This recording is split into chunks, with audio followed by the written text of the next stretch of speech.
Chapter 1. Berlin, Germany, 1936. Bang!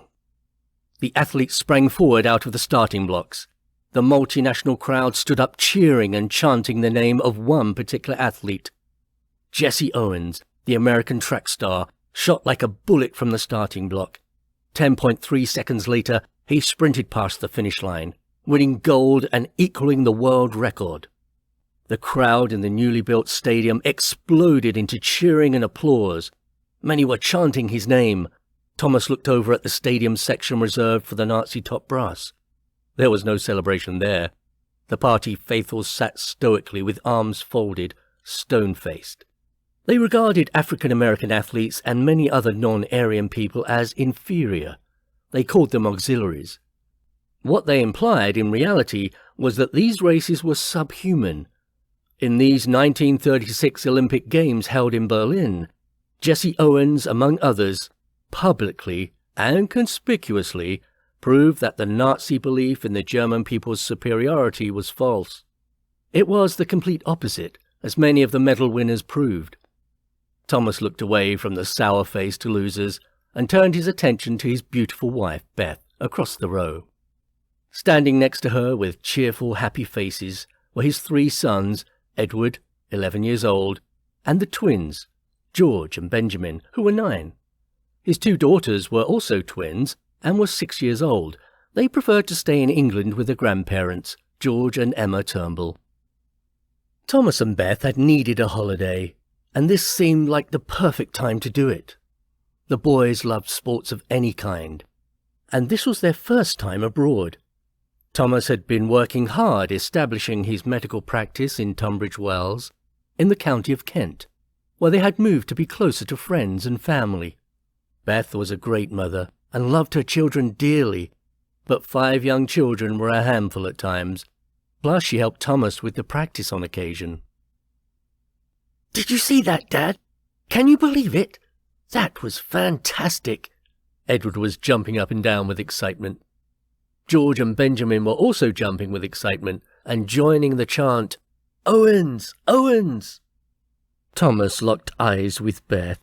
She smiled and laughed at their 3 young sons' reactions in excitement. Her beautiful blue eyes were sparkling with life. Her face glowed, and her porcelain skin had taken a healthy colour. Her blonde hair framed her visage like a beautiful painting. Thomas felt his heart beat a little faster, and his heart was full. Oh, how he loved this woman. She was extraordinary, not only beautiful, but intelligent and charming. Thomas, working long hours as a general practitioner, and 5 lively children had demanded a lot of their time. They felt as though their strong bond was starting to pull apart. Thomas's father, George, noticed that the couple were starting to bicker and find fault. He had suggested that Thomas take a break from the practice so that the couple could spend some time with each other and reconnect. Thomas respected his father's advice, especially as his marriage had lasted happily for 25 years, even though there were many times when they were apart for extended periods and often worked undercover and in hazardous, stressful conditions. After a successful career working for the British Secret Service, a very secret branch, Emma and her beloved George had also adopted Thomas and Robert as teenagers. Thomas' mother died when he was 5, and his father was murdered when the boy was only 12. Robert, known as Bobby, was working for the Turnbulls as a stable boy. They had found him begging on the streets when he was 10 years old and decided to employ him. Thomas and Bobby had drawn very close. After Thomas experienced an unexpected adventure when he was 13, the Turnbulls had grown very fond of the 2 young men and adopted them. Thomas married his first love, Beth, and Bobby married Rose, a young lady he fell in love with after saving her life. Beth noticed that Tom, as she called him, was looking at her intently with a smile on his face. She blew him a kiss. Thomas winked and tipped his hat. Once the medal ceremony was over, the crowd started to file out of the stadium. The Hardwick-Turnbulls sat and ate leftover lunch items while waiting for the masses to dissipate. After 20 minutes, the family walked to their waiting car. The boys took in the sights of Berlin on the way back to their hotel. There were statues of athletes that were based on the ancient Greek athletes, but had an Aryan influence. The city was out to impress its international visitors with the efficiency and history of their great nation.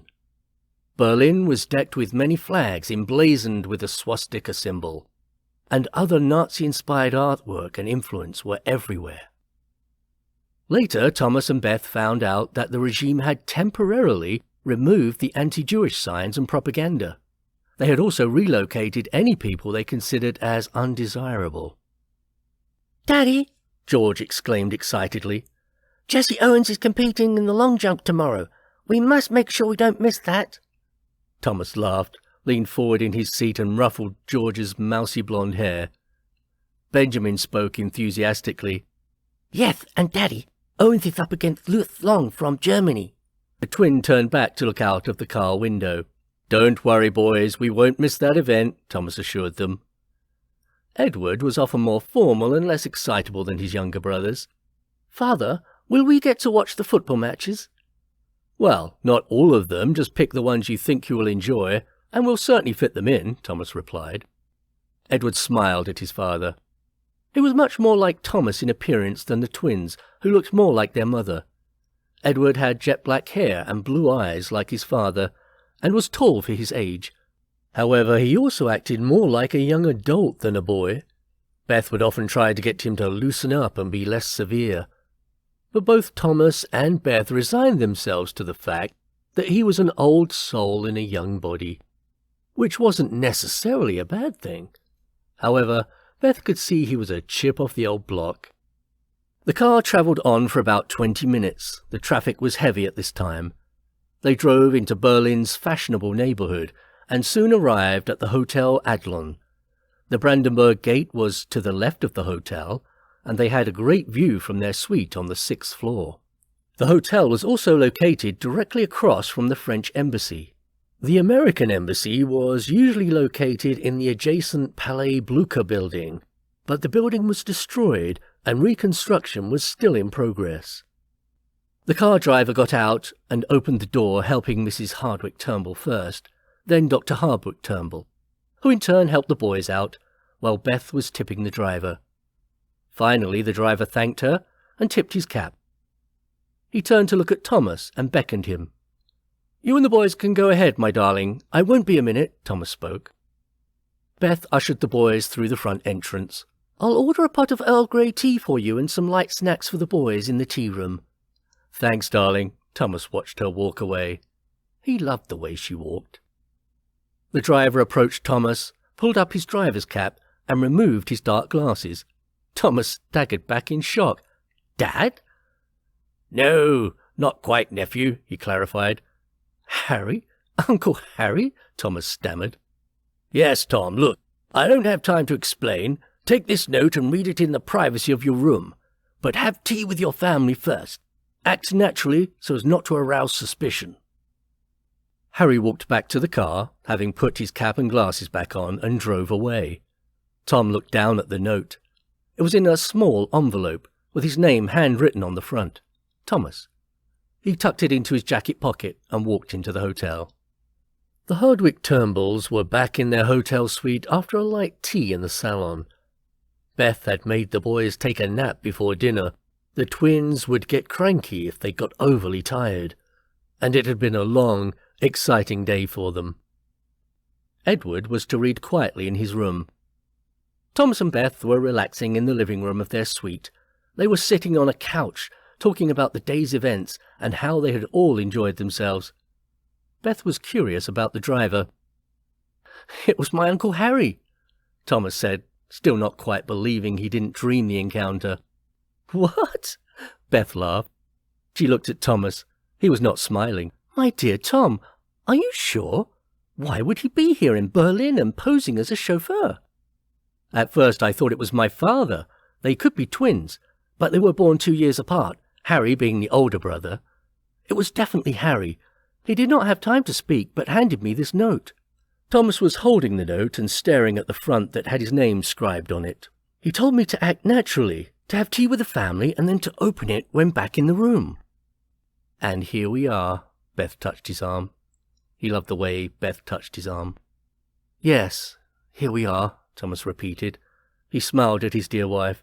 I'm scared to open it, Beth. Whenever Harry is involved, it means secrets and national security and some risky plan for me to help. Beth looked into Thomas' eyes. The last time you helped him and your father, nearly 2 decades ago, you ended up seriously injured. You were only 17. I was told you were in quarantine because of the Spanish flu. But about a week later, your mother asked me to go on a walk with her. She told me that you had been on a top-secret mission for the Secret Service and you had sustained injuries but would make a full recovery. She could not tell me the details at that time. But if this is something dangerous, I want to know. I want to help, Beth said earnestly. It could be extremely dangerous, and sometimes it's best not to know, Beth. That way you're not implicated. I don't want to put you and the kids at risk. Thomas, if anything happened to you, I could not go on. I love you so much. Beth stopped and looked down at her hands. But you are right. I have 5 beautiful children to care for. Maybe it's just a dinner invitation, Thomas suggested hopefully. Well, there's only one way to find out. Just promise to keep me informed this time. Don't disappear into thin air. I promise. I will do my best. Thomas took a deep breath, opened the envelope, and pulled out a small note. Dear Thomas, at midnight tonight, take the service elevator in the back of the hotel. Punch 1, ground, basement 131. Don't let anyone see you. Come alone. Harry. Thomas sighed. Beth put her arms around him and kissed him. It sounds like your country needs you. It must be important, otherwise Harry wouldn't have asked you, Beth said softly. Yes, you're right, darling. So let's have the boys ready and go down to the restaurant for dinner. We'll act naturally, have a meal, and come back to the room. I will leave around 11:45. Keep the door locked and answer to no one until I get back. Boys, get ready for dinner, Beth called. The family finished their dinner at about 9 p.m. It had been a very relaxed meal with several courses and some impressive desserts. As they walked to the elevators, one of the twins, George, bumped into an older gentleman. And where are you going in such a hurry, young man? He laughed. His accent sounded French. Oh, sorry, sir, George then went on to explain. We were playing sprint race, and I am Jesse Owens. The older man laughed and shook George's hand. Congratulations on your gold medal today, Mr. Owens. Thank you, sir. I'm doing the long jump tomorrow, George advised. The older man laughed heartily and ruffled the boy's hair. Edward came up too. Hello, sir. You are Henry de Bally-Latour. You are head of the International Olympic Committee. Edward offered his hand, and Henri shook it. Benjamin joined the group and introduced himself too. Hey, wait a minute. Didn't I just this minute shake your hand, Mr. Owens? Henri chuckled. No, Mr. Barry-Mature, we are twins, see? Benjamin grabbed his brother and put his arm around his shoulders. Oh my, I'm seeing double, am I not? Henri rubbed his eyes. All 3 boys were laughing. Thomas and Beth had been talking to the concierge. They were now hurrying to see what trouble the boys had caused. I'm so sorry, sir. I hope my boys aren't bothering you. Beth shot a worried glance at the boys. They were all still smiling. Henri was smiling. Beth was confused. No, not at all, madame. They are delightful young gentlemen, Henri assured her. By this time, Thomas had joined the group. Hello, Monsieur de Bally-Latour. It's a pleasure to meet you. They shook hands. The pleasure is all mine, Dr. Hardwick-Turnbull. Henri smiled. Don't look so shocked, Doctor. I saw you sign the register at reception. Beth started to guide the boys to the elevator. Sorry, Monsieur de Bally-Latour, but I have to get these little athletes to bed. It has been a long day. But of course, madame. Mr. Owens needs his rest for his event tomorrow. He winked at George. The boys said their good nights, and Beth ushered them into the elevator. I'll be along shortly, dear, Thomas called to Beth. Well, Doctor, will you join me for a drink? Henri gestured to the bar. Certainly, I would love to. Please call me Thomas or Tom as you prefer. Now both moved to the small bar area. And you, sir, should call me Henri. They sat in the corner of the bar in some comfortable leather chairs. The attentive waiter came over and took their drink orders. They both decided on a French cognac. Once they received their drinks and the waiter had left them, Henri took a cautious glance around him before speaking. "Permit me, Tom, to offer you some advice," Henri said in a subdued tone. Thomas nodded. "Please, Tom, be on your guard. These Olympic Games have turned into a propaganda campaign for the Nazis. They promise to have some Jewish athletes competing, but they just have one young lady in the fencing competition. They are trying to influence other countries to avoid qualifying Jewish or African athletes from competing. Jesse Owens winning gold today did not go down well with the Nazi leadership." "Yes, I noticed that," Thomas stated. "Well, did you notice Hitler left the stadium before the medal ceremony?" "Yes. Well, he was furious that the African-American won. He refused to shake hands with such a man," Henri continued. "I suspect some foul play, such as giving the German team performance-enhancing drugs. Also, I suspect he may try to sneak drugs into the international teams to affect their performance negatively. Listen, Tom, your Uncle Harry told me that you might be able to help me. Suppose I can find a way to enter the Olympic Village to examine anything suspicious with the food or medical supplies. Would you be willing to take a look around and report back to me?" "Yes, as long as I can find a way to leave my family in the stadium and get to the village without arousing suspicion," Thomas answered. "Yes, we must avoid arousing suspicion. After the young Americans win today, the Gestapo will closely monitor the team. I also know they are watching me, and I expect you too. Therefore, I will find a way to contact you tomorrow and pull you away for a short time." "Okay, I will be alert." "Thank you, Tom," Henri said sincerely. "Now let us change the subject. If you glance behind me, you will see two gentlemen in dark suits." "Yes, they stick out like sore thumbs," Thomas laughed. Thomas and Henri chatted about trivial things to frustrate the two dark-suited men, who were clearly trying to eavesdrop. It was now 10:30 p.m. Thomas and Henri finished their cognac. Henri paid and tipped. Then they walked over to the elevator and rode to floor 6 for Thomas, 7 for Henri. Thomas appraised Beth of the situation when he got back to the room, so she would not be surprised about him disappearing for a short time the next day. Soon it was approaching time for Thomas to leave for his, well, whatever it was. He kissed Beth goodbye and advised her not to wait up for him.